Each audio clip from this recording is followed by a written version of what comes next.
नमो वासुदेवाय। ओम नमो भगवते वासुदेवाय। ओम अज्ञानतिमिरान्धस्य ज्ञानाञ्जनशलाकया चक्षुरुन्मिलितां येन तस्मै श्रीगुरुवे नमः। श्रीचैतन्यमनोभीष्टं स्थापितं येन भूतले स्वयं रूप कदा मह्यं ददाति स्वपदान्तिकं। वन्देऽहं श्रीगुरो श्रीयुतापदकमलं श्रीगुरुन् वैष्णवांश्च श्रीरूपं साग्रजातं सहगना रघुनाथान्वितं तं सजीवं साद्वैतं सावधूतं परिजना सहितं कृष्ण चैतन्य देवं श्री राधा कृष्ण पदान् सहगना ललिता श्री विशाखान्वितं च नमां विष्णुपदाय कृष्णप्रेष्ठाय भूतले श्रीमते गोपाल कृष्ण गोस्वामी नितिनामिने प्रभुपादस्य साहित्यं यः प्रकाश वितीर्य च प्रचारं कृतवान् साधु भागवत पदाय ते नमः। नमां विष्णुपदाय कृष्णप्रेष्ठाय भूतले श्रीमते भक्तिवेदांत स्वामी नितिनामिने नमस्ते सारस्वते देवे गौरवाणी प्रचारिणे निर्विशेष शून्यवादी पाश्चात्य देश तारिणे नमो महावतन्याय कृष्ण प्रेम प्रदायते कृष्णाय कृष्ण चैतन्य नामिने गौरत्विषे नमः। हे कृष्णा करुणा सिंधु दीनबंधु जगतपते गोपेशा गोपिका कांत राधा कांत नमोस्तुते। तप्त कांचन गौरंगी राधे वृंदावनेश्वरी वृषभानुसुते देवी प्रणमामि हरिप्रिये। वाञ्छाकल्पतरुभ्यश्च कृपा सिन्धुभ्येव च पतितानां पावनेभ्यो वैष्णवेभ्यो नमो नमः। जय श्री कृष्ण चैतन्य प्रभु नित्यानंद श्री अद्वैत गदाधर श्रीवासादि गौर भक्त वृंद। हरे कृष्णा कृष्ण कृष्ण हरे हरे हरे राम राम राम हरे हरे। मुखं करोति वाचालं पंगुं लंघयते गिरिं यत्कृपातमहं वन्दे श्रीगुरुं दीनतारिणम्।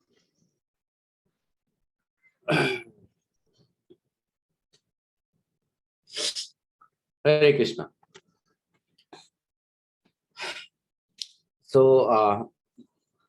भीष्म पितामह की जो कथा है उनके ऊपर हम लोग चर्चा जारी रखेंगे।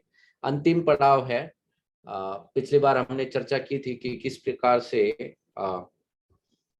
भीष्म पितामह ने स्वयं ही पांडवों को, खास करके युधिष्ठिर को बता दिया था कि किस प्रकार से उनको युद्ध से हटाया जा सकता है या उनको मृत्यु के घाट में उतारा जा सकता है। तो ये जो युधिष्ठिर महाराज को पहले ही भीष्म पितामह ने बता दिया, तो अब अगले दिन का जब युद्ध प्रारंभ होने वाला था, मतलब ये जो दिन था वो 11वां दिन था, 11th डे। तो उस दिन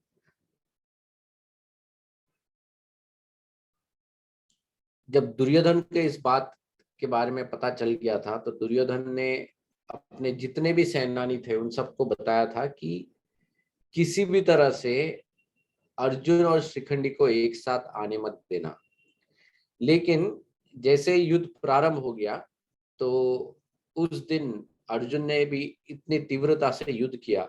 एक्चुअली वो जो दिन था युद्ध का, जो भीष्म पितामह का आखिरी दिन था युद्ध का, तो उसमें बताया है कि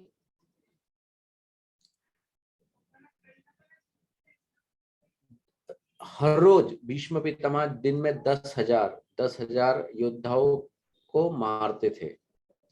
लेकिन इस दिन जिस दिन भीष्म पितामह उनका अंतिम दिन होने वाला था, उस दिन भीष्म पितामह ने ये निश्चय किया था कि आज वैसे ही मुझे शरीर त्यागना है, तो आज मैं पूरे जोरों शोर से इस प्रकार से युद्ध करूंगा कि मैं भगवान को भी प्रसन्न कर दूंगा। तो इतनी तीव्रता से भीष्म पितामह ने युद्ध किया था उस दिन कि बताया गया है कि उस दिन अकेले ही भीष्म पितामह ने लगभग 30 से 40 हजार योद्धाओं का मृत्यु के घाट उतार दिया था। और तब तक अर्जुन और शिखंडी सामने भी नहीं आए थे।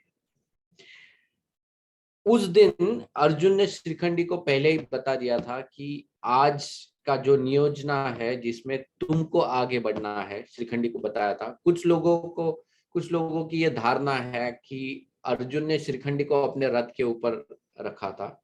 ये गलत है, ये महाभारत में ऐसा कहीं नहीं दिया है।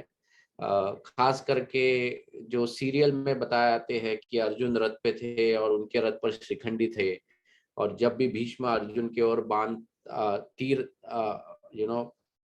तारते थे तो शिखंडी बीच में खड़े हो जाते थे, तो फिर भीष्म अर्जुन को नहीं मारते थे। ये गलत है, ऐसा कहीं भी महाभारत में नहीं दिया है।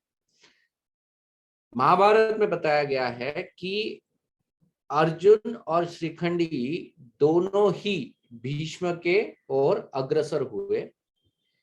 जब शिखंडी ने भीष्म की तरफ बाण छोड़ना प्रारंभ कर दिया, तब भीष्म ने देखा कि ये बाण जो आ रहे हैं ये शिखंडी के आ रहे हैं, तो भीष्म ने तुरंत वहां से घोषणा की कि हे शिखंडी, भले ही तुम अपने आप को पुरुष मानते हो, योद्धा मानते हो, लेकिन मैं जानता हूं कि तुम पुरुष नहीं हो, तुम ओरिजिनली स्त्री हो, है ना। क्योंकि जब शिखंडी का जन्म हुआ था वो एक्चुअली स्त्री था, लेकिन सिर्फ कुछ समय के लिए वो गंधर्व से उसने पुरुषत्व को उधार लिया हुआ था। तो भीष्म कहते हैं मैं तो तुमको स्त्री के रूप में ही पहचानता हूं, इसलिए मैं तुम पर प्रतिवार नहीं करूंगा, मैं फिर से तुम्हारे ऊपर आक्रमण नहीं करूंगा, तो तुम चाहो तो मेरे ऊपर आक्रमण बनाए रख सकते हो। दूसरी ओर से भीष्म पितामह फिर शिखंडी की ओर बाण न छोड़ते हुए दूसरे योद्धाओं पर बाण छोड़ रहे थे, तो उस ओर अर्जुन आकर खड़े हो जाते हैं और फिर अर्जुन और भीष्म के बीच में द्वंद्व शुरू हो जाता है। तो यहाँ पर अर्जुन और भीष्म के बीच में द्वंद्व शुरू हो रहा है या शुरू हो चुका है, और उसी समय दूसरी ओर से शिखंडी भी भीष्म के ऊपर बाण छोड़ रहे हैं। तो इसके वजह से, और अर्जुन भी कोई साधारण योद्धा नहीं थे, काफी युद्ध में निपुण थे, तो किसी तरह से अर्जुन ने भीष्म के बाण को काट देते हैं। और एक बार भीष्म के बाण को काट देते हैं तो उसके बाद, और वो सामने से काटते, पीछे से नहीं, जैसे अभिमन्यु के केस में हम लोग देखेंगे आगे कि कैसे कर्ण और दूसरे योद्धा पीछे से आके बाण को काटते हैं, लेकिन वैसे नहीं करते हैं। अर्जुन आमने सामने युद्ध करते रहते हैं, और वो बाण को जब काट देते हैं उसके बाद भीष्म जो है वो थोड़े से कमजोर पड़ जाते हैं, और उस कमजोरी का लाभ लेते हुए अर्जुन अपना जो आक्रमण है उसको बढ़ाते हुए भीष्म को फिर बाणों से छेद देते हैं। जब भीष्म को बाणों से छेदना चालू कर देते हैं अर्जुन, तो भीष्म इतने शक्तिशाली योद्धा थे कि वो बाणों के छेदने से रुकने वाले नहीं थे। तो इसलिए महाभारत में बताया है कि अर्जुन भीष्म के शरीर में इतने बाण छोड़ते हैं कि एक अंगुली एक अंगूठा का गैप भी दो बाणों के बीच में नहीं होता है। इतने बाणों से उनके पूरे शरीर को छन्न भिन्न कर देते हैं। तो एक पॉइंट ऐसा आ जाता है कि भीष्म अब कुछ कर ही नहीं पाते हैं, तो वो जमीन पर लेट जाते हैं, और यही दृश्य हम लोग हमेशा बहुत बार फोटोज में देखते हैं कि कैसे भीष्म बाणों की शैया पर लेटे हुए हैं। लेकिन क्योंकि भीष्म को उनके पिताजी का वरदान था कि वो जब चाहे तब शरीर को त्याग सकते हैं, तो भीष्म उस वक्त अपने शरीर को त्यागते नहीं है।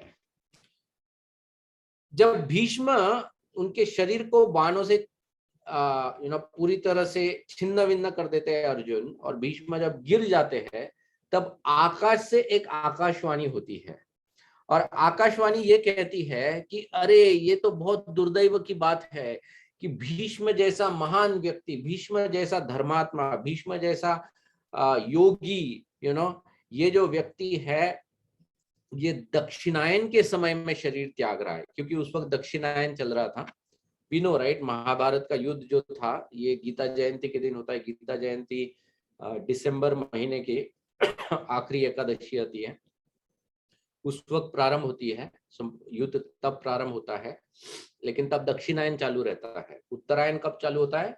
14 जनवरी के बाद चालू हो जाता है, राइट, मकर संक्रांति के बाद उत्तरायण चालू होता है। तो दक्षिणायन में अगर कोई व्यक्ति शरीर छोड़ता है तो शास्त्र में बताया गया है, ये खास करके कर्मकांडी लोगों के लिए है, शास्त्र में बताया गया है कि दक्षिणायन में शरीर छोड़ने वाले व्यक्ति को गति अच्छी प्राप्त नहीं होती है, वो अधोगति में जाता है, वो निचली गति में जाता है। तो ऊपर से जब इस प्रकार से आवाज आई तब भीष्म ने तुरंत जवाब दिया कि हे ऋषि मुनियों, मैं अभी अपने शरीर को नहीं त्यागूंगा, मैं अभी अपने शरीर को नहीं त्यागूंगा, दक्षिणायन में नहीं त्यागूंगा। कभी कभी कुछ लोग प्रश्न उठाते हैं कि भीष्म तो महाजन थे, भक्त थे, तो भक्त को क्या फर्क पड़ता है वो उत्तरायण में शरीर त्यागे या दक्षिणायन में शरीर त्यागे? जो भक्त होता है, जो शुद्ध भक्त होता है, और भीष्म अगर शुद्ध भक्त है, क्योंकि हम लोग उनको महाजन कहते हैं, तो वो अगर दक्षिणायन में भी अगर शरीर को त्यागते थे तो भी वो भगवत धाम चले जाते थे। तो फिर ऐसा भीष्म ने क्यों किया कि वो उत्तरायण तक रुके रहे? तो दूसरे आचार्यगण बताते हैं कि ये भीष्म की विनम्रता थी। जो शुद्ध भक्त होता है वो अपने आप को कभी शुद्ध नहीं समझता है और वो हर कार्य करने में सतर्क होता है। He is very careful, okay, he is very very careful. तो वो हर कार्य एकदम सतर्कता से शास्त्र के अनुसार करता है, क्योंकि वो अपने आप को शुद्ध नहीं मानता है। और यही भीष्म पितामह की विनम्रता थी। देखो, बाहरी हम लोग जब देखते हैं उनको हमारे दृष्टिकोण में, या हम जानते हैं वो महाजन है, लेकिन भीष्म पितामह स्वयं को महाजन नहीं मानते थे।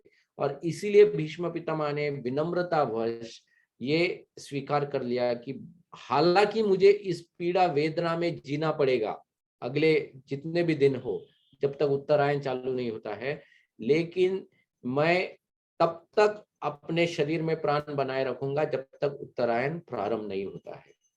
और इस प्रकार से भीष्म पितामह उस युद्ध भूमि में गिर जाते हैं। जब भीष्म पितामह युद्ध भूमि में गिर जाते हैं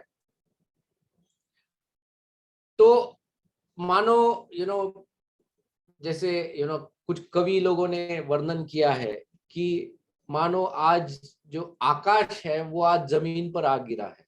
मतलब भीष्म पितामह का जो चारित्र्य है, भीष्म पितामह की जो प्रतिमा है, वो इतनी उच्च कोटि है कि वो आकाश के समान है।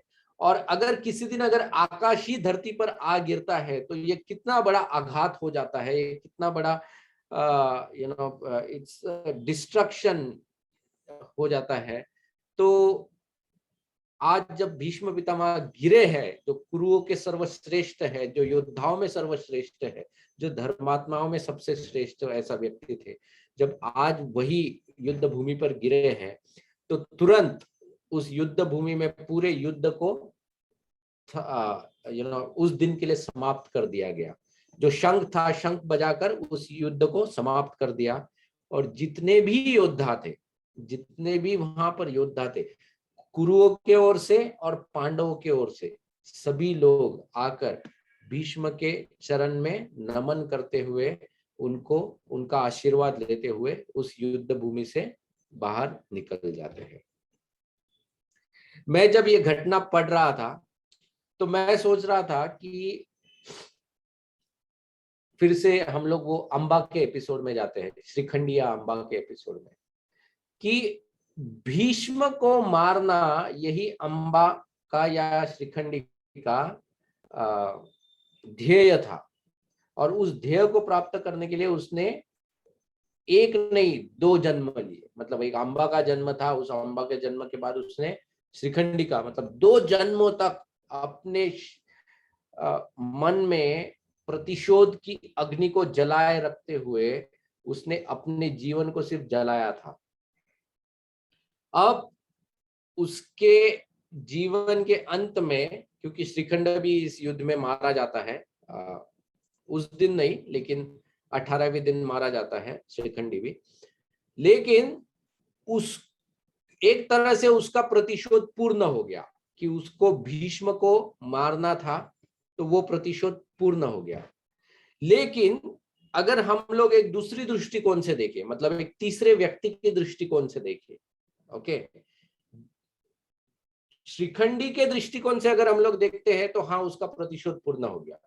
लेकिन अगर हम लोग एक बाहरी दृष्टिकोण से अगर इसी घटना को देखते हैं, तो ये श्रीखंडी इतने जन्मों से, मतलब 2 जन्मों से दिन रात प्रतिशोध की ज्वाला में जलता रहा, पता नहीं क्या क्या तपस्या किया था, लेकिन इतना करने के बावजूद भीष्म ने शरीर तभी त्यागा जब उनको त्यागना था। मतलब ही कुड नॉट एक्सपर्टाइट, वो भीष्म की मृत्यु को जल्दी नहीं ला सके। भीष्म को तो उसी वक्त गिरना था जब उनको गिरना था। मान लो अगर श्रीखंडी इस युद्ध भूमि में नहीं होता, तो क्या भीष्म नहीं गिरते थे? महाभारत के युद्ध में गिरते थे। भगवान श्री कृष्ण कुछ और योजना बना लेते थे। तो एक वो है, मतलब श्रीखंडी का जो प्रतिशोध है वो ऐसा अलग कुछ नहीं कर पाया।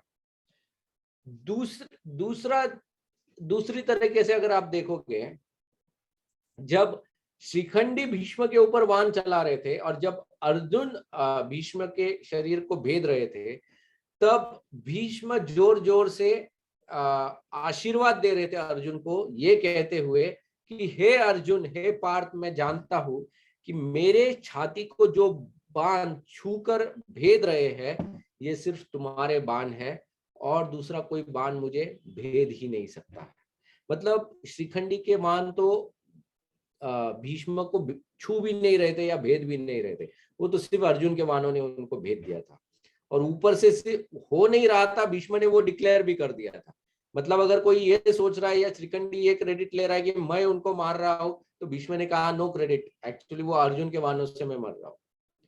और तीसरी बात यह है कि जब भीष्म पितामह गिर पड़े, तो गिरने के बाद पूरा का पूरा क्षत्रिय समुदाय वहां पर आकर उस व्यक्ति को वंदन करता है।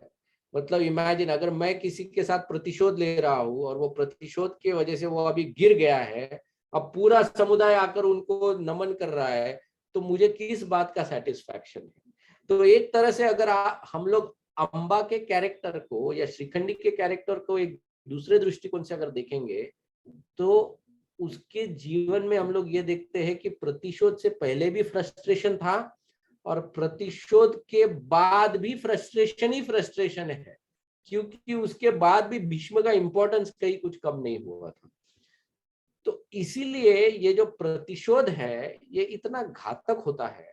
मतलब ये जो प्रतिशोध की जो वृत्ति है, इट इज सो डेंजरस, क्योंकि ये जैसे पिछली बार भी हमने चर्चा की थी अंबा के वक्त भी, कि वो बाहरी दृष्टिकोण से भी जलाती है और अंदर से भी जलाती है, और वो दूसरों को जलाए या ना जलाए लेकिन स्वयं को तो पक्का जलाती है। तो इसलिए प्रतिशोध के वृत्ति से हमको दूर रहना चाहिए। खास करके हम लोग जब अभी भक्ति में आ रहे हैं और हमको भक्ति में ये ज्ञान प्राप्त हो रहा है, तो हमको सतर्क रहना चाहिए कि कब हम लोग हमारी जो भावना है किसी के प्रति, वो अगर द्वेष या प्रतिशोध के रूप में अगर वो प्रवृत्त हो जाती है, तो हमको उसके प्रति बहुत सतर्क होना चाहिए। क्योंकि वो जो भावना है या वो जो धारणा है, वो हमको जला देगी, वो हमारे अस्तित्व को नष्ट करने में सक्षम है। इसलिए हमको बहुत बहुत सतर्क रहना चाहिए इस भावना से। अब यहाँ पर जब भीष्म पितामह जब युद्ध भूमि में गिर गए, तो अभी हम लोग क्योंकि सिर्फ भीष्म के कैरेक्टर के ऊपर हम लोग चर्चा कर रहे हैं, तो युद्ध में भीष्म का जो कैरेक्टर है वो 10वें दिन तक ही है। उसके बाद से फिर ये आ जाते हैं द्रोणाचार्य, फिर कर्ण है, फिर बाकी के महारथी, फिर वो दे कम इनटू पिक्चर। अब फिर से जब 18 दिन के बाद युद्ध समाप्त हो जाता है, वो युद्ध समाप्त होने के बाद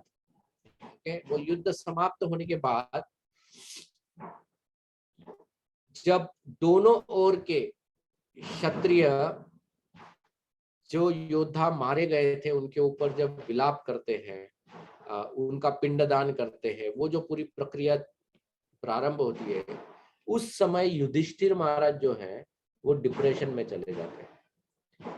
जैसे युद्ध के शुरुआत में अर्जुन डिप्रेशन में चले गए थे, उसी तरह से युद्ध के समाप्ति के बाद, विजय प्राप्त होने के बाद युधिष्ठिर महाराज डिप्रेशन में चले जाते हैं। वो सोचते हैं कि मैं कितना निष्ठुर हूं, मैं कितना स्वार्थी हूं, मैंने अपने निजी स्वार्थ के लिए, राज्य की प्राप्ति के लिए मैंने पता नहीं कितने लाखों करोड़ों लोगों की बलि चढ़ा दी है इस युद्ध के रूप में। तो उनको लगता है कि इस पूरे युद्ध का कारण मैं ही हूं। ये सोचकर युधिष्ठिर महाराज बहुत बहुत बहुत शोक में चले जाते हैं। इतने शोक में चले जाते हैं कि पांडव उनको सांत्वना देने की कोशिश करते हैं। यहाँ तक कि भगवान श्री कृष्ण, जिन्होंने भगवद गीता अर्जुन को सुना के उनको फिर से रीइंस्टेट कर दिया था, वो भगवान युधिष्ठिर महाराज को समझाते हैं, लेकिन फिर भी युधिष्ठिर महाराज डिप्रेशन से बाहर नहीं आते हैं। तो भगवान सोचते हैं कि अब जो भीष्म है, अब भीष्म के मरने से पहले उनसे एक अंतिम सेवा मुझे लेनी है, और वो सेवा क्या है? युधिष्ठिर महाराज को भीष्म द्वारा मुझे ज्ञान दिलवाना है। अब कभी कोई पूछ सकता है, अरे तुम स्वयं भगवान हो, तो क्या तुम वो ज्ञान नहीं दे सकते हो जो भीष्म दे सकते हैं? भीष्म के पास जाने की क्या जरूरत है? तुम भी तो युधिष्ठिर महाराज को शांत कर सकते हो। हाँ, भगवान सब कुछ कर सकते हैं, लेकिन भगवान का ये स्वभाव है कि भगवान हमेशा अपने भक्तों का गुणगान करते हैं, और जो श्रेय होता है वो श्रेय भगवान स्वयं नहीं लेते हैं, अपने भक्तों को वो श्रेय देते हैं। तो यहाँ पर भगवान भीष्म को ये श्रेय देना चाहते थे कि कैसे महान भीष्म थे, जो अलग अलग प्रकार का ज्ञान का एक भंडार भी थे। सिर्फ एक महान योद्धा ही नहीं, लेकिन बहुत ज्ञान का भंडार भी उनके पास था। तो पूरा युद्ध समाप्त होने के बाद फिर भगवान श्री कृष्ण पांचों पांडवों को बोलते हैं कि अब तुम बहुत अच्छे वस्त्र पहनकर हम लोग अब भीष्म पितामह के पास जाएंगे। देखो, वैसे देखा जाए तो ये जो समय है वो समय बहुत दुख का समय है, क्योंकि तुम किसी व्यक्ति के पास जाने वाले हो जो मरने वाला है, तो अच्छे वस्त्र पहन के क्यों जाना है? लेकिन भगवान श्री कृष्ण जानते थे कि भीष्म पांडवों को देखना चाहते थे। इस तरह से पूरे जीवन भर भीष्म ने देखा है कि किस प्रकार से पांडवों के साथ नाइंसाफी हुई है। पूरे जीवन भर भीष्म ने देखा है कि पांडवों को पीड़ा सहनी पड़ी। तो अब अंतिम समय में भगवान श्री कृष्ण चाहते थे कि जब वो पांडवों को बहुत सुंदर वस्त्रों में देखेंगे, एक विजय श्री के रूप में जब देखेंगे, तो भीष्म के आत्मा को शांति प्राप्त होगी। तो ऐसे रूप में जब पांडवों को भगवान श्री कृष्ण भीष्म के पास लेके जाते हैं, और तब भगवान श्री कृष्ण भीष्म को कहते हैं कि हे पितामह, हे भीष्म, मैं चाहता हूं कि तुम युधिष्ठिर को अलग अलग विषयों में ज्ञान दो। भीष्म भगवान श्री कृष्ण से कहते हैं कि हे केशव, इतने दिनों से मेरे शरीर में ये बाण चुभे हुए हैं और इतनी पीड़ा हो रही है, और मेरे शरीर में खून की कोई बूंद भी शायद ही बची हुई है। तो ऐसे परिस्थिति में मैं कैसे युधिष्ठिर को ज्ञान दूं? तब भगवान श्री कृष्ण भीष्म के पास जाते हैं और अपने हाथों से, देखो, भगवान अपने हाथों से भीष्म के शरीर को छूते हैं और भीष्म को बताते हैं कि अब इस समय से लेकर जब तक तुम अपना शरीर नहीं त्यागते हो, तब तक तुमको किसी भी पीड़ा का अनुभव नहीं होगा। इसके प्रतिकूल तुम्हारे शरीर में एक इस प्रकार की शक्ति का संचार हो जाएगा जैसे तुम एक नव युवक हो। और जैसे ही भगवान श्री कृष्ण ने भीष्म को छुआ तो तुरंत भीष्म के शरीर में he got lot of energy। मतलब भीष्म बताते हैं महाभारत में कि तुरंत वो भगवान को बताते हैं कि मेरे शरीर की पूरी जितनी पीड़ा थी वो सब गायब हो गई है और मेरे अंदर वो जो एक जवान भीष्म का जो जोश था वो सब जोश संचार हो गया है और मेरी जो बुद्धि है वो बुद्धि फिर से बहुत तीक्ष्ण हो गई है। और तब भीष्म पितामह युधिष्ठिर महाराज को अनेक विषयों में वो प्रवचन करते हैं, अनेक उदाहरणों से। महाभारत अगर हम पढ़ते हैं तो महाभारत में सबसे बड़ा सेक्शन महाभारत का यही है।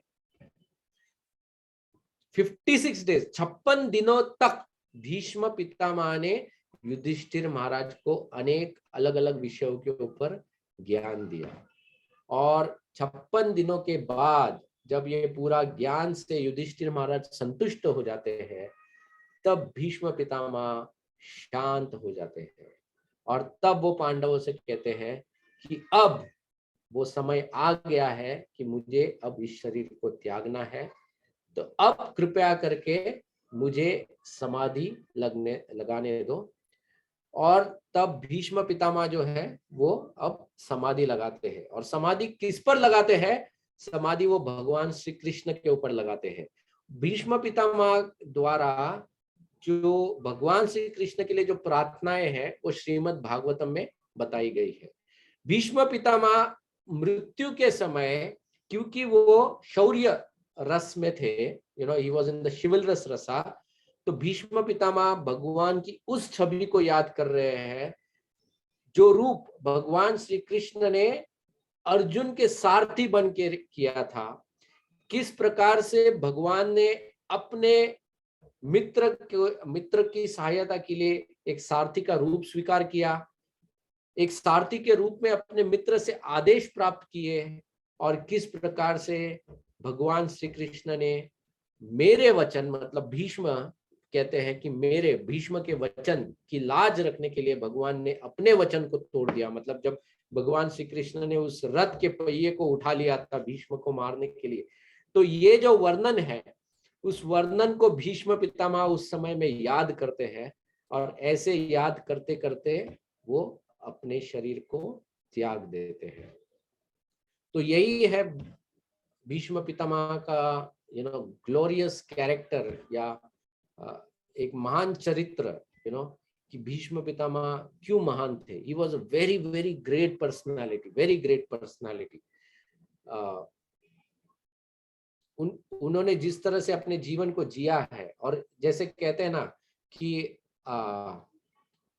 sometimes you have to understand the means by looking at the end। मतलब जीवन का अंत देखकर उस जीवन में क्या किया इसको समझना चाहिए। तो उसी प्रकार से भीष्म के जीवन का अंत देखकर हमको पता चलता है कि वो कितने महान थे। तो यही पर भीष्म पितामह का जो कैरेक्टर है उसके ऊपर चर्चा को हम लोग समाप्ति पर लाएंगे। और आज से हम लोग एक दूसरे पात्र के ऊपर चर्चा प्रारंभ करने वाले हैं, और ये वो पात्र है जिनके विषय में बहुत चर्चा होती है, जिनके विषय में बहुत लोगों की अनेक धारणाएं हैं, बहुत लोगों को एक प्रकार से उनके प्रति सॉफ्ट कॉर्नर है, क्योंकि ये पात्र ही ऐसे हैं जो बहुत ही कंफ्यूजिंग है।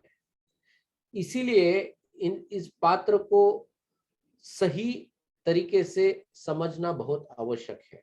और ये पात्र जो है और कोई नहीं। Before you start the next one, so Bhishma Yudhishthir जो संवाद होता है उसमें जो हमने विष्णु सहस्त्रनाम सुनते हैं, शायद that is one of the things that Bhishma tells। हाँ, in that, right, in that, हाँ। तो उसके अलावा और कुछ है क्या वो जो युधिष्ठिर प्रसिद्ध है?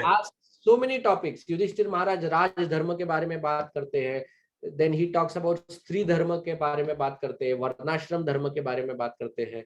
He asks so many different topics. मतलब महाभारत अगर 2000 पेजेस का अगर महाभारत है तो फर्स्ट 1000 पेजेस में पूरा महाभारत के वॉर तक है, वॉर फिनिश हो जाता है.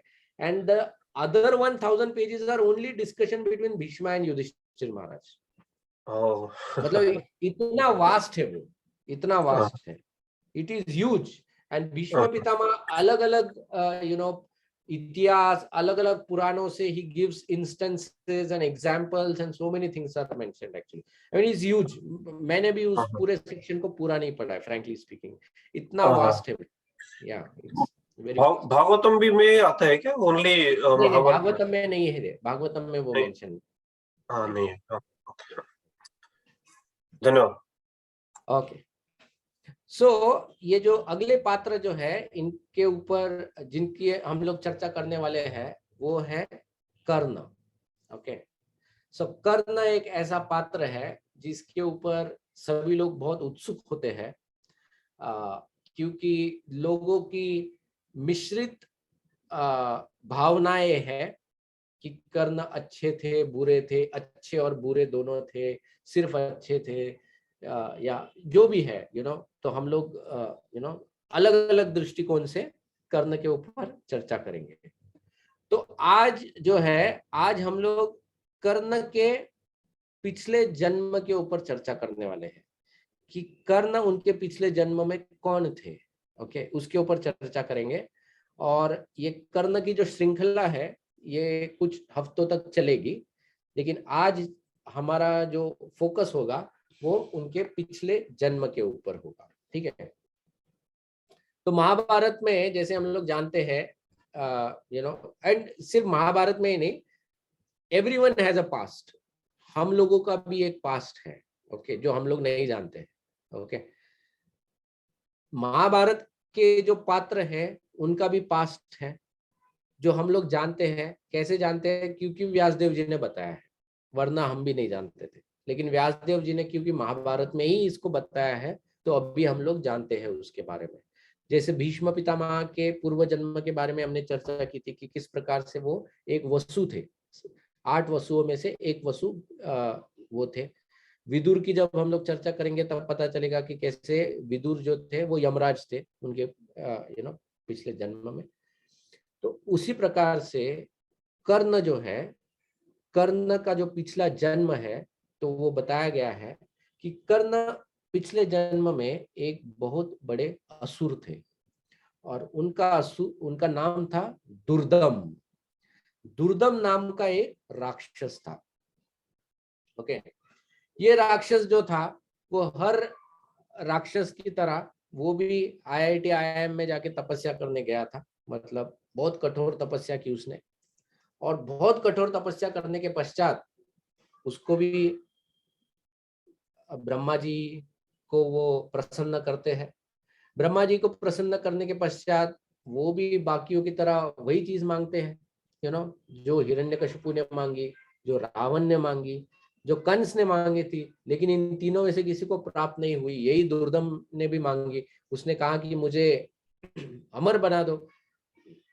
ब्रह्मा जी ने कहा यही प्रॉब्लम है तुम लोगों का, तुम लोग तो नोट्स वोट्स पढ़ के नहीं आते हो, पिछले असुर कैसे फेल हुए थे पढ़ते नहीं हो, लेकिन वही चीज मांगते हो. ब्रह्मा ने कहा नहीं दे सकता. तो दुर्दम ने कहा ठीक है नहीं दे सकते हो तो मुझे दूसरा ऑप्शन दो. बोले क्या? उन्होंने कहा एक काम करो, मुझे 1000 ओके 1000 मुझे कवच, 1000 कवच दो.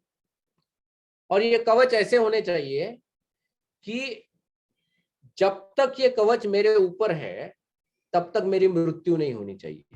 जब तक इस कवच को मैंने धारण किया हुआ है तब तक मेरी मृत्यु नहीं होनी चाहिए. और फिर वो कहते हैं कि ये जो कवच है, ये कवच सिर्फ वही व्यक्ति, एक कवच, 1000 में से एक कवच वही व्यक्ति भेद सकता है जिसने 1000 सालों तक तपस्या की हो, जिसने 1000 साल तक तपस्या की है, उसी व्यक्ति को उसके अंदर वो शक्ति होनी चाहिए जो मेरे एक कवच को भेद सके। और जब वो मेरे एक कवच को भेद लेगा, उसके बाद उसकी मृत्यु हो जानी चाहिए। मतलब इन शॉर्ट, सहस्त्र कवच ने एक तरह से इनडायरेक्ट गारंटी मांग लिया था कि एक तो 1000 साल तपस्या करने वाले कितने लोग रहेंगे, और उनमें से भी कोई एक आके इसके साथ युद्ध करेगा, और युद्ध करने के बाद अगर एक कवच तोड़ भी दिया तो वो मर जाएगा। वो मर जाएगा तो मतलब दूसरा फिर 1000 साल तक तपस्या करने के लिए आएगा। तो ऐसे 1000 into 100, मतलब वो कितना चलता रहेगा इसका लाइफ। तो ऐसा दुर्दम ने मन ही मन में सोच लिया था कि अब तो मैं ही एकदम सुप्रीम श्रेष्ठ हो गया हूं। तो ऐसा जब वरदान उसको ब्रह्मा जी से प्राप्त हुआ, तो नेचुरली दुर्दम, उसका नाम फिर दुर्दम से सहस्त्र कवच हो गया। तो सहस्त्र कवच के नाम से वो प्रख्यात हो गया। तो अब सहस्त्र कवच जो है, उसके मन में तो काफी क्या कहते हैं, प्राइड आ गया। वो सोचने लगा कि इस पूरे ब्रह्मांड में अब ये कोई ऐसा नहीं है जो मेरे सामने टिक सके। तो वो जाके हर एक को, देवी देवताओं सबको परेशान करना चालू कर दिया था। और कहीं भी कोई भी तपस्या के लिए बैठा हुआ दिख जाता था, उसको जाके पहले मार देता था, ताकि वो 1000 का कंडीशन भी कोई पूरा ना कर पाए। तो इस तरह से ये दुर्दम हर जगह पे, मतलब सहस्त्र कवच हर जगह पे जाके उसने हाहाकार मचा दिया। अब सॉरी, ये सहस्त्र कवच ने सूर्य देव की तपस्या की थी, नॉट ब्रह्मा। सूर्य देव की तपस्या की थी, ब्रह्मा जी की नहीं, सूर्य देव की तपस्या की थी। अब इस तरह से पूरा हाहाकार करने के बाद, अब जो वैष्णवगण होते हैं उनको हमेशा लोगों के ऊपर तरस आता है। तो नारद मुनि जब देखा उन्होंने ये सहस्त्र कवच किस प्रकार से लोगों को परेशान कर रहा है, तो नारद मुनि ने जाके सहस्त्र कवच को कहा, अरे क्या तुम क्यों ऐसे कमजोर लोगों के ऊपर अपनी शक्ति दिखा रहे हो?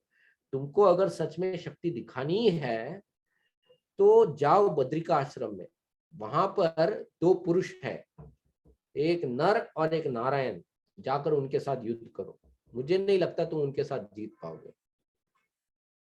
तो सहस्त्र कवच ने सोचा, ऐसा कौन व्यक्ति है जो मेरे से युद्ध कर सकता है?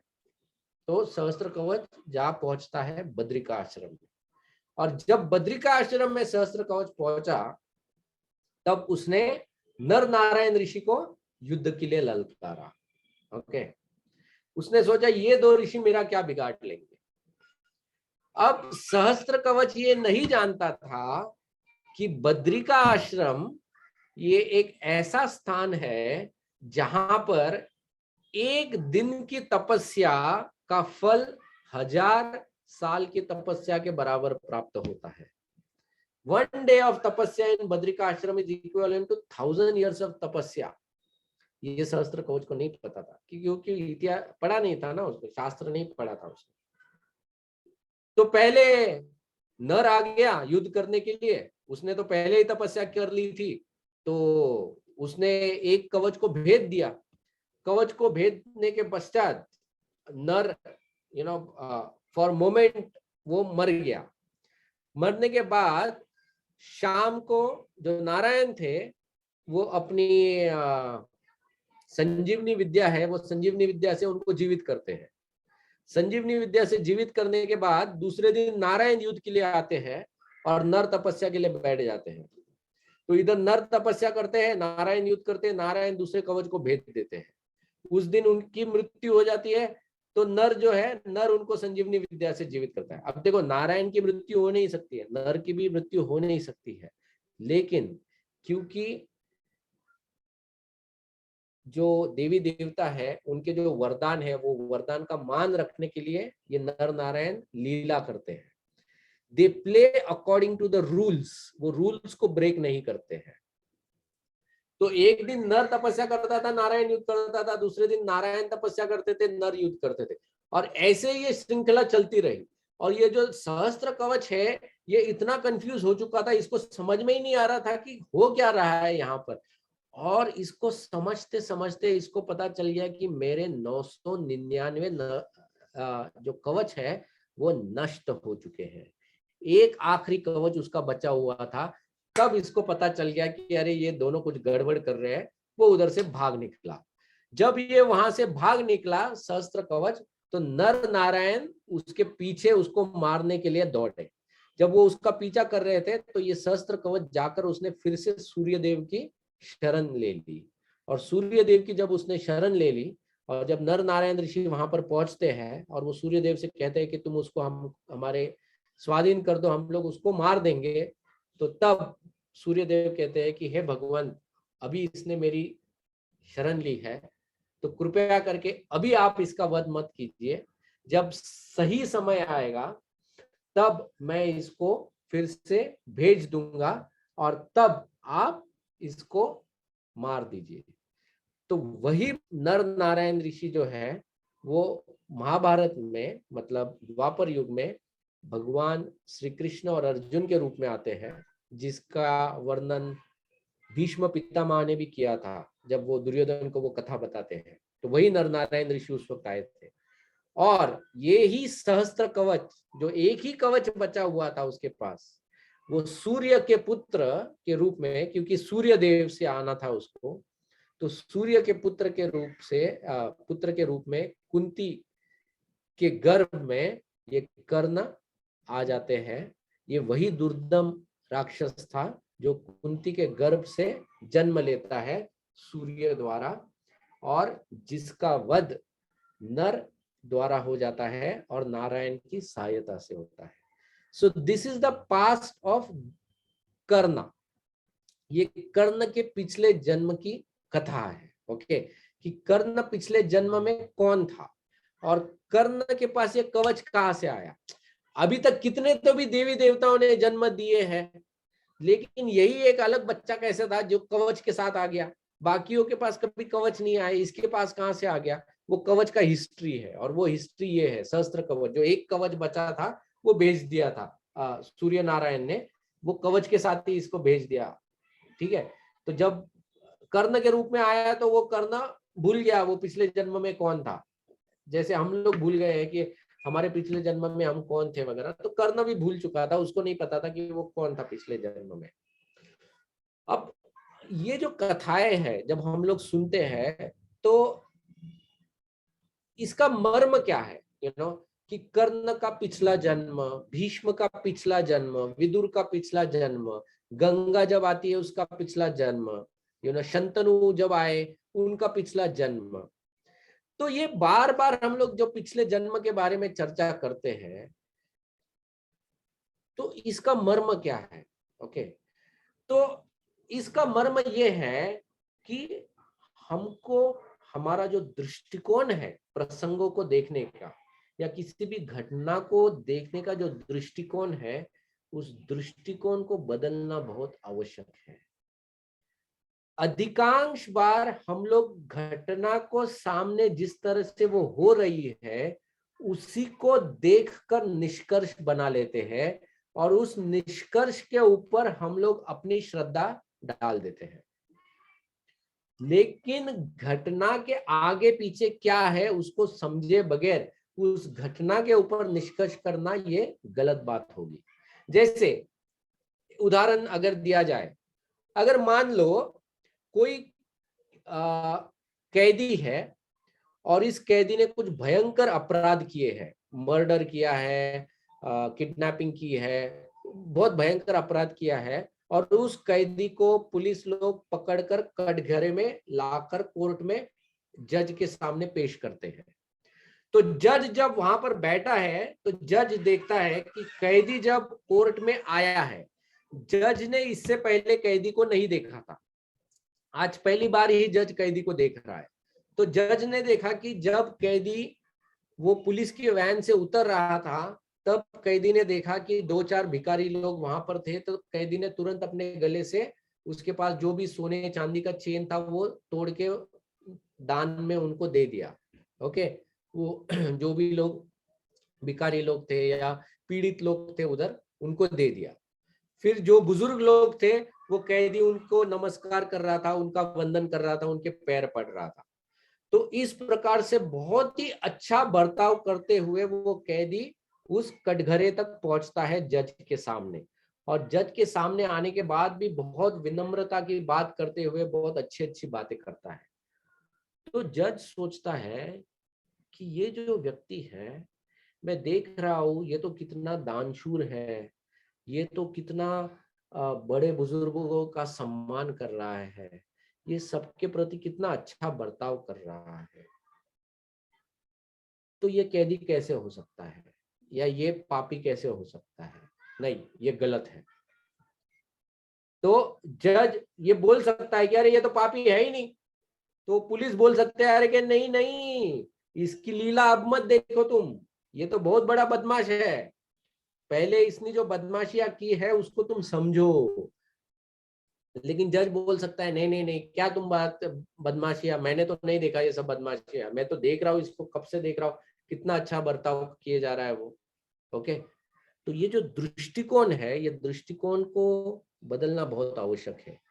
वो जैसे जज का वो दृष्टिकोण है कि कैदी को सिर्फ कटघरे तक पहुंचते हुए देखना, वो दृष्टिकोण अगर हम लोग रखेंगे तो हम लोग गलत निर्णय पर पहुंचेंगे।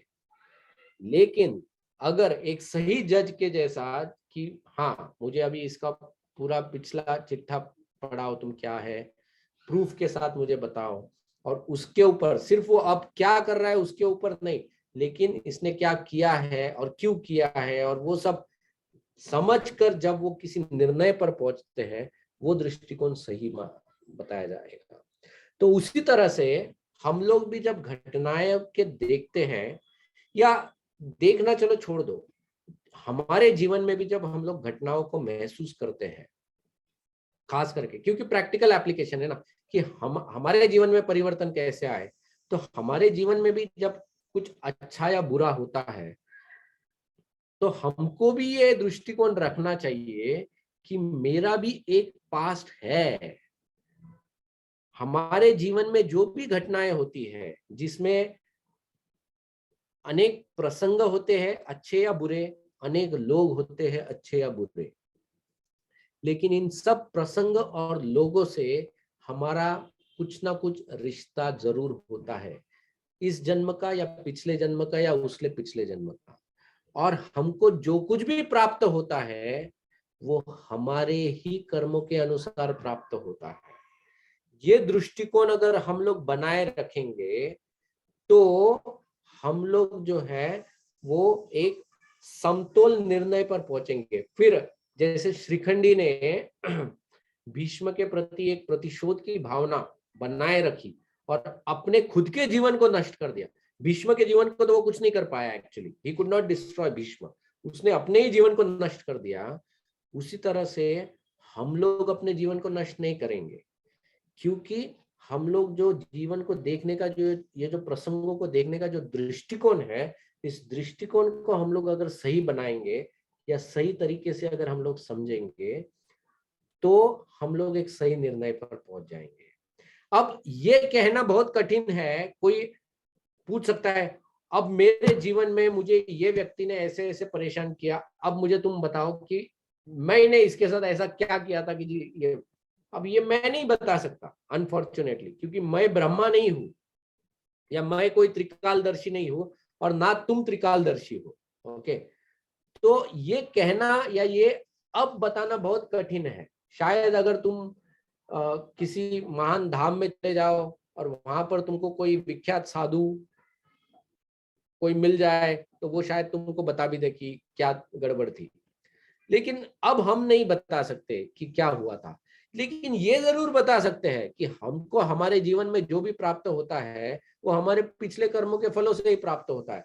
तो ये अज्यूम करना बहुत इजी है, या हमको कर लेना चाहिए कि हमको जो भी प्राप्त हो रहा है ये हमारे ही पिछले जन्मों के कर्म है, तो उसको हमको सिर्फ स्वीकार लेना चाहिए, not that we retaliate to it, क्योंकि उसको बदल ही नहीं सकते हो आप, you can not change it. लेकिन हम लोग क्या बदल सकते हैं, उसको देखने का दृष्टिकोण हम लोग बदल सकते हैं।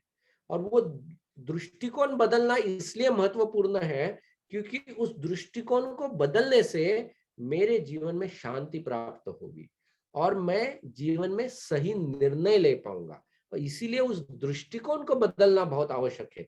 प्रसंग को बदलने की क्षमता हमारे अंदर नहीं है, क्योंकि प्रसंग तो पहले ही निर्धारित है। हाँ, इस प्रसंग होने के बाद इसके ऊपर मैं किस तरह से रिएक्ट करूंगा उसको मैं बदल सकता हूं। मेरा रिएक्शन क्या होगा, उस रिएक्शन मेरे कंट्रोल में है, क्योंकि उस रिएक्शन द्वारा मैं अगले जन्मों के प्रसंग बनाने वाला हूं।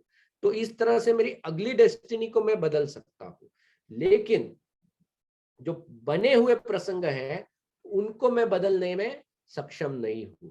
तो इस तरह से अगर हम लोग एक सही दृष्टिकोण रखेंगे तो फिर हम अपने जीवन में शांति प्राप्त करेंगे। जब हम लोग ये घटनाएं पढ़ते हैं, जैसे कर्ण की पास्ट लाइफ या भीष्म की पास्ट लाइफ, तो ये पास्ट लाइफ पढ़ने की आवश्यकता यही है, ये समझने के लिए कि सिर्फ कर्ण के जीवन को कर्ण समझ के मत देखो, लेकिन कर्ण के जीवन को कर्ण के साथ साथ वो दुर्दम राक्षस भी देखकर चलो। या जब दुर्योधन को तुम देखते हो तो सिर्फ दुर्योधन समझ के मत देखो, कि उसके पीछे जो कली है जिसने दुर्योधन के रूप में जन्म लिया है, उस कलियुग को देखो तुम। तो ये जब हम लोग देखते हैं तो उस दृष्टि से जब हम लोग उस पात्र को देखेंगे तब हम लोगों को समझ में आएगा कि ये पात्र सही मात्रा में कौन है और ये क्यों इस तरह का बर्ताव कर रहा है।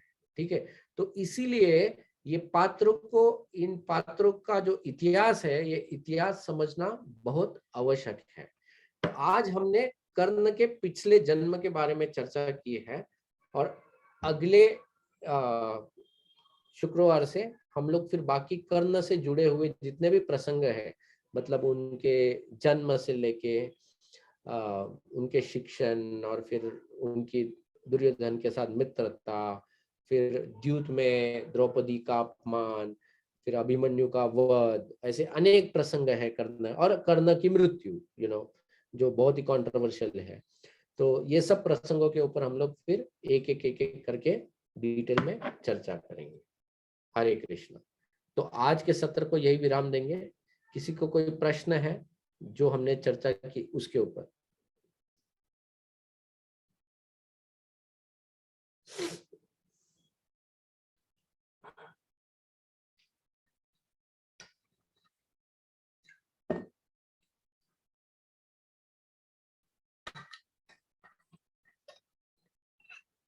Any questions?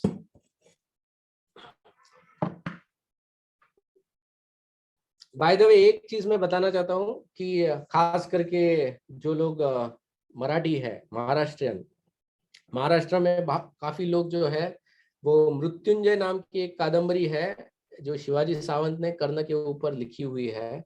इस कादम्बरी को पढ़कर बहुत लोग प्रभावित हो जाते हैं, लेकिन ये जो कादम्बरी है इसका शास्त्र से कोई लेना देना नहीं है। ये एक काल्पनिक दृष्टि से शिवाजी सावंत की एक काल्पनिक रचना है ये कादम्बरी। उसने शास्त्र को सिर्फ आधार पकड़कर अपनी कल्पना को उस कादम्बरी में उतारा है, इसलिए बहुत सी चीजें उसने उसमें जो लिखे हैं वो बहुत गलत है। ओके, हालांकि वो कादम्बरी पढ़ते वक्त बहुत से लोग रो पड़ते हैं, but just because you cry doesn't mean that is correct. Okay, that is not facts. तो इसीलिए जब यही शिवाजी सावंत को जब भक्तों ने जब बताया था कि तुमने ये क्या गड़बड़ रचना की है और तुमने कैसे लोगों को भटकाया है, और फिर उनको जब ये इस्कॉन का कृष्णा बुक दिया था कि तुम सच में कृष्णा को ठीक से समझो इसको पढ़कर, तो तब अपनी गलती सुधारने के लिए शिवाजी सावंत ने फिर दूसरी किताब लिखी है जिसका नाम युगंधर है। युगंधर नाम की एक दूसरी किताब है शिवाजी सावंत की। उसमें उन्होंने भगवान श्री कृष्ण का गुणगान किया है, and there he has written opposite. लेकिन क्या है, भगवान श्री कृष्ण भगवान है ये सभी लोग जानते हैं, इसलिए युगंधर कोई ज्यादा नहीं पढ़ते हैं, लेकिन लोगों को आसक्ति है मृत्युंजय से बहुत ज्यादा है, इसलिए वो ज्यादा पढ़ते हैं और ये साइड उन्होंने कभी पढ़ी ही नहीं है अनफॉर्चुनेटली। लेकिन एक ही ऑथर की दो किताबें हैं और दोनों में उसने पूरे विरुद्ध दृष्टिकोण दिए हैं। ओके, तो इसीलिए मृत्युंजय किताब से प्रभावित मत होना, या अगर आपने पढ़ी भी है तो उसको जस्ट एक काल्पनिक स्टोरी समझकर उसको भूलने की कोशिश करना, because that story is not facts. ये मैं सिर्फ बताना चाहता हूँ, बिकॉज बहुत से लोगों के मन में कर्ण के बारे में जो भी कुछ अट्रैक्शन है, इस किताब का बहुत बड़ा हाथ है उसके पीछे।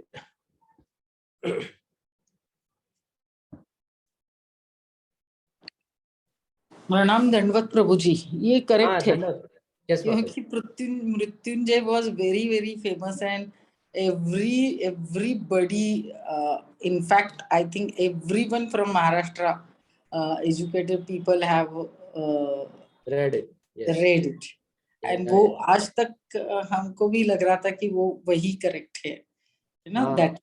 Yes, yes. तो मैं भी बचपन में मेरे सिस्टर के साथ बैठ के पढ़ता था उसको। या बिकॉज ये पिछले जन्म का जो है कि जैसे ये वो था, असुर था या व्हाटएवर इट इज, ऐसे था ना, तो ये हमको कभी पता चलता ही नहीं ना ऐसे, अनलेस। दूसरा चीज ऐसा है ना माता जी कि वेदर वी एक्सेप्ट और नॉट एक्सेप्ट, हम लोगों को भगवान के प्रति इतना द्वेष है कि कोई भी एक अंडरडॉग अगर हमको मिल जाता है के प्रति हमको पता चल गया कि भगवान ने कुछ गलत किया है, मतलब सीमिंगली, तो हम लोग तुरंत उसको पकड़ लेते हैं, ये प्रूव करने के लिए कि भगवान गलत है। That is the level of enviousness हमारी है भगवान के प्रति, you know, subtly, whether we accept it और नॉट। जब भी हम लोग यू नो ऐसे किसी अंडरडॉग का सहारा लेकर भगवान के चारित्र के ऊपर प्रश्न करते हैं या उठाते हैं, वो प्रश्न भगवान के चारित्र के ऊपर इसलिए उठता है क्योंकि हमारे मन में द्वेष है भगवान के प्रति। Okay, that is the true fact of it. And I fully agree to that. या वो समझना बहुत आवश्यक है एक्चुअली। या बट ये होना एक्चुअली होना नहीं चाहिए, नहीं होना चाहिए, दैट इज ट्रू। बट अगर वो नहीं होता तो हम लोग यहाँ पर होते भी नहीं, we would be in Golok. क्योंकि द्वेष है इसलिए हम लोग यहाँ पर है। बट यही द्वेष को हम लोगों को मिटाना है एंड इसीलिए हम लोग भक्ति कर रहे हैं।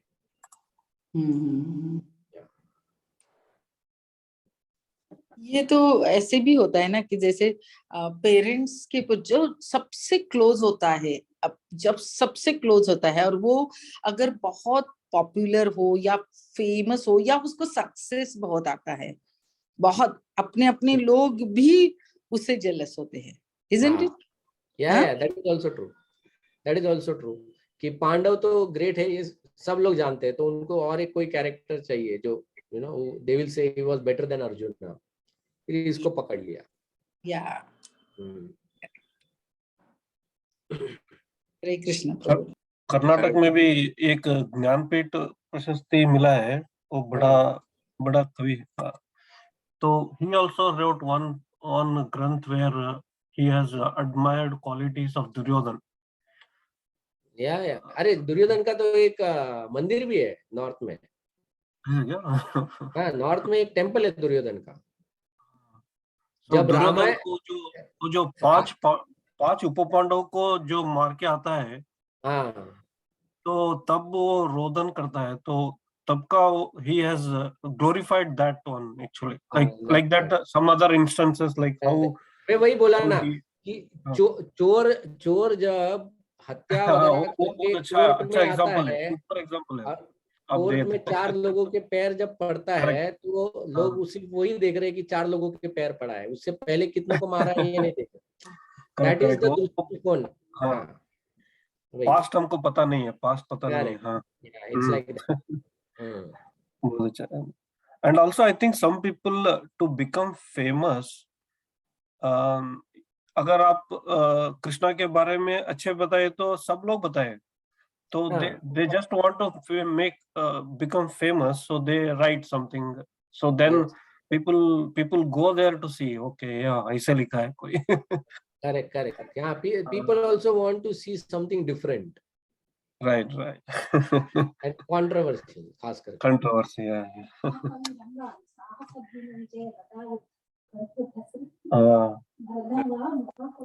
ओके महाकवि रन रन बोल के है कर्नाटक में जो अच्छा लिखा है वो,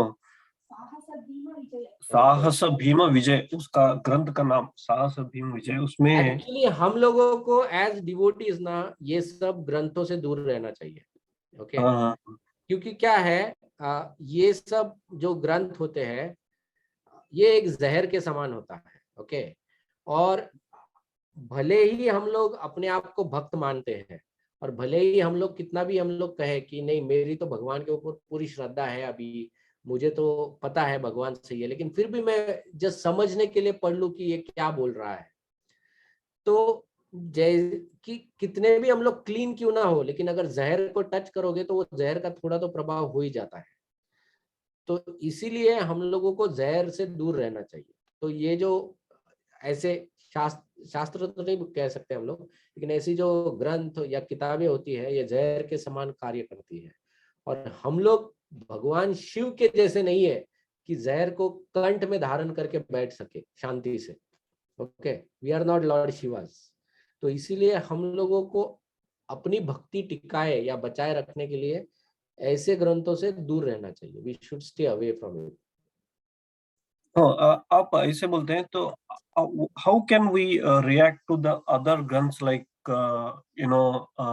Bible from Christian or Quran from this one, and also Guru Granth from Sikh religion, all those Why do things, whether why we do you should have to we should react? Why huh? do you have to react? Why do you have to react? I mean not react, or you should read or you should not read, because there are so many things written wrong about it. See, Just there for are ज्ञान के लिए पढ़ना चाहिए कि नहीं पढ़ना चाहिए? see, there are two things. Okay, मैंने firstly बाइबल, कुरान या गुरु ग्रंथ साहब के बारे में बात नहीं की। I talked about these fantasy scriptures जो Right. जैसे शिवाजी सावंत है, Okay. which are wrong. Okay, Bible, Quran, Guru Granth साहब, they are not wrong. Okay, हम लोग कहते हैं या हमारे आचार्य ने भी बताया है कि ये जो स्क्रिप्चर्स है they are right but they are incomplete. They are right but they are incomplete. It is like mathematics for up to 4th standard. Okay. लेकिन भक्ति इज पीएचडी स्टूडेंट्स। तो जो पीएचडी पढ़ता है उसको चौथी का मैथमेटिक्स ऑलरेडी पता होता है। तो बाइबल या गुरु ग्रंथ साहब या इसमें कुरान में ऐसी कोई बात नहीं है जो हमारे शास्त्र में नहीं लिखी है। Everything is there. Rather our shastra talk much more than that what is mentioned there. Unfortunately they just stay till that point. Okay तो इसलिए हम लोग ये कभी नहीं कहते कि वो गलत है, हम लोग सिर्फ ये कहते हैं कि दैट इज इनकम्प्लीट, बस that's the only say. But मैं स्पेसिफिकली जहर किसको कह रहा हूँ, poison I am talking about fantasies. Okay जो अपने मन से कुछ भी लिखते हैं, यू नो जैसे अगर तुम इधर जाओगे गीता प्रेस वगैरह में जाओगे तो मतलब उसके जो शॉप्स है तो वो शॉप्स में एक रावण के ऊपर भी एक किताब लिखी है, लंकेश करके ऐसी कोई एक किताब है, काले काले कलर की, तुम देखोगे। मतलब श्रीमद् भागवत के 18 खंडों को अगर एकत्रित करो और वो रावण की एक किताब को रखो सामने, दोनों का साइज बराबर है। वो उतना बड़ा इतना बड़ा वो किताब लिखा गया है। वो किसने लिखा है मुझे नहीं पता, बट ऐसे भी लिखने वाली किताब है। तो there are everyone has a fan. या ओके सो इवन कर्नाटक में लिंगायत बोल के एक कम्युनिटी है, I think some people may be they are here. तो बसवन बोल के जो prophet kind of messenger kind of he came and he actually tried to disprove Vedas. He क्या बोलते हैं उसको धिक्कार करने का जो वचन दिखा है, तो it is like alternate religion in Karnataka. अच्छा अच्छा। तो वो हम लोग स्कूल में भी पढ़ते हैं, वो भी करते हैं। तो yeah, I have dilemma like whether we should take something from there or just ignore them. इसलिए वी डोंट, हम लोग ज्यादा स्पेकुलेट नहीं करते हैं। हमारे आचार्यों ने हमको जो शास्त्र दिया है हम लोग हाँ, हाँ। वहीं तक रुक जाते हैं, we don't get into the हाँ, other scriptures, okay. Right, and right, हाँ, बहुत अगर कोई ज्यादा पुशी भी हो जाता है तो हम लोग कहते हैं कि हाँ आपके स्क्रिप्चर सही है लेकिन हमारे लिए नहीं है, ओके। करेक्ट, हाँ, ऐसे वैसे we just we just take a humble position at that point, हाँ ठीक है। Hare Krishna. हरे कृष्ण। Hare Krishna, Prabhuji. हाँ हरे Krishna. Prabhuji, is it possible to nullify the past karmic reaction apart from chanting Mahamantra?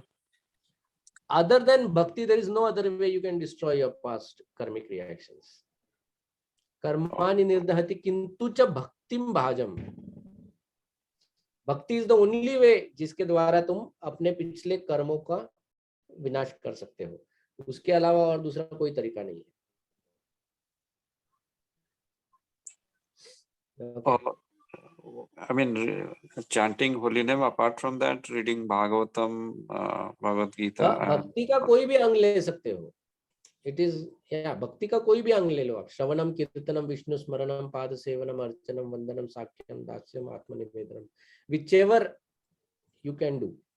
But कैसा है, श्रवणम and कीर्तनम is integral part of all of them. मतलब तुम कितने भी भक्त अगर ले लो, वो सब लोग श्रवण और कीर्तन करते ही थे बाय डिफॉल्ट।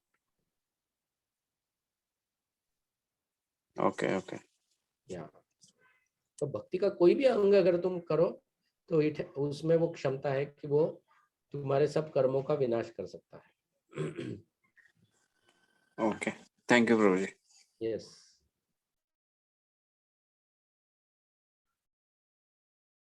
ओके, और किसी को कोई प्रश्न है भीष्म और जो भी कर्ण के बारे में हमने चर्चा की उसके ऊपर?